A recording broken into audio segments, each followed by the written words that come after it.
Okay, ma'am. Crypto mining na ma'am buo mo kana tara mo actually ma'am channel si buhan ba iyeng bibo dati ma'am like subscribe share to sa video mo tabda amo kana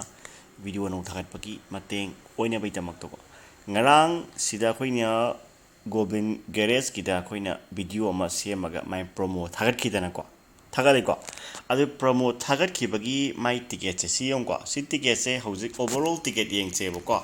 ticket se hojik come back tomorrow ko ticket se 41 amu le ramaba le ram ko sida si kari gi no ama tamda akoina nungti gi ticket ama sum claim taw lai ta di pot se yar re ba si ticket myam thole ko adi magi tag singi ko follow on adu x ta to ko akogi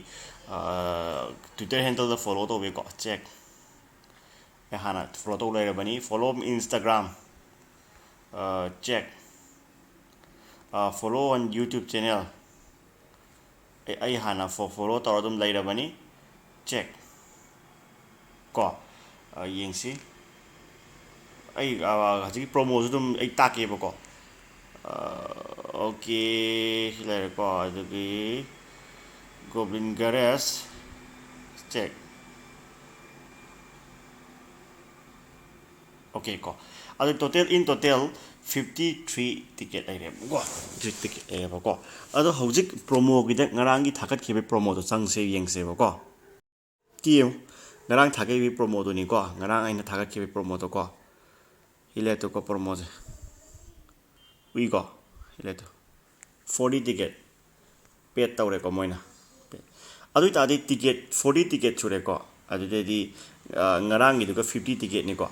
adu ta di in total sai monda 100 ticket maya de dum yodi yoguragum mane ba ko yengsi ko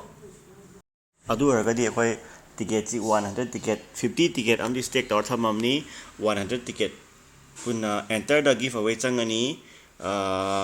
register ticket changasi ticket and win register successful ko registration left ko okay yare ko ticket miyam de tholo ani uru baja adi dadi no magi ticket amam sum taur lai do sarupudi ticket chama ka tara ne ko ticket chama ka tara ne ba ngonda su yawroga lairi se sam tara ne ko sam tara si da bu nang sum aka angkam khalune sam tara si da bu nang na soidana magi lucky draw phawdri sam tara si manung da amatang de phawum thokdro thoi na tra sam tara si manung da amatang di phawbam thoe ba magi lucky draw je na tra lucky draw si amatang di phawbam thoe ba ko aduna sam tara sibau manung da di amatang di phawbam phawni adi ama maximum adum ngasagi mari manga na khoina pa badum yaye ba ko sam tara si manung da ko adum yam yame na ticket se ko ticket myam jo yam yame ko nomagi nungti gi mai daily bonus ki oina ticket se amam sum claim bi tawi na ko amam sum claim tawum thokpudi amam claim tawi aduga sumaina promo semba jine hena ticket phangbai chance yamna wangna hele ko aduga masamagi even community bu message thare yem ko adu utte ko to side yo ye jingkhatse ko yengo the gwt promo ko app has been updated unlocking a new way to earn ticket for prize drawn simply by being active on social media. Show your support by liking, sharing or commenting on any positive post Goblin gi ko to receive your in-game ticket. Just share the link to the content ko to hire aduga ticket earn to and remember you can still earn DWT and tone by creating publishing original content that promotion Goblin Garage across the social media platforms such as YouTube ko adumi am lai ra even YouTube chu yai Facebook chu yai Instagram chu yai ko moina pan da be wani ko just YouTube na samjan be wani ko adu khatani ko maru ina lai sa sumai tawga hoina tan ge haragadi yaragadi promo ta tal hopa yai ba ko aduni maru oina aina hojiki khogi Goblin Garage ki matang da share tawjaningi se ko okay si ha ga losin jarga adum noidum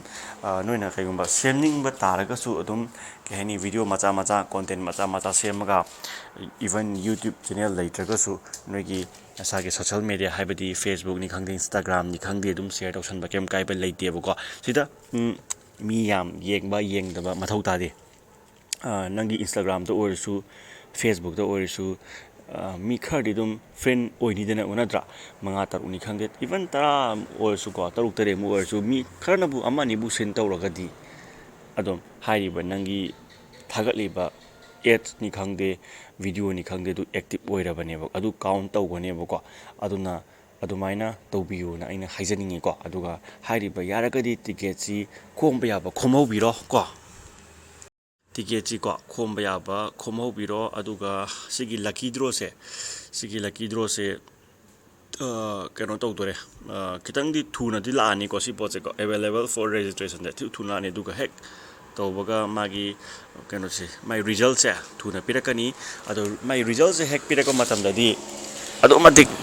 paisa gi price se wangane ba ko ai khamada yaraga ticket se khomba ya khomjelo tasat ba ya taselo ro ko ticket yami madik ticket chahum chamri lisinga yawraga di ticket se lisinga yawraga di nang soidana $700 $800 के मैं फंग पे chance या वांग लइए बको अन यारगा दी तौबी होरो सिनी को इना चिंगा okay ma'am share सुनजगे स्टेप बाय स्टेप अपडेट आई मिनसी एंड मथंग अपडेट तौजके ma'am thank you and good night join तो बिनिंग मसिंग मखा रे फीलिंग पिसे जॉइन तो से मीडिया मो शेयर सुनजगे ma'am thank you and good night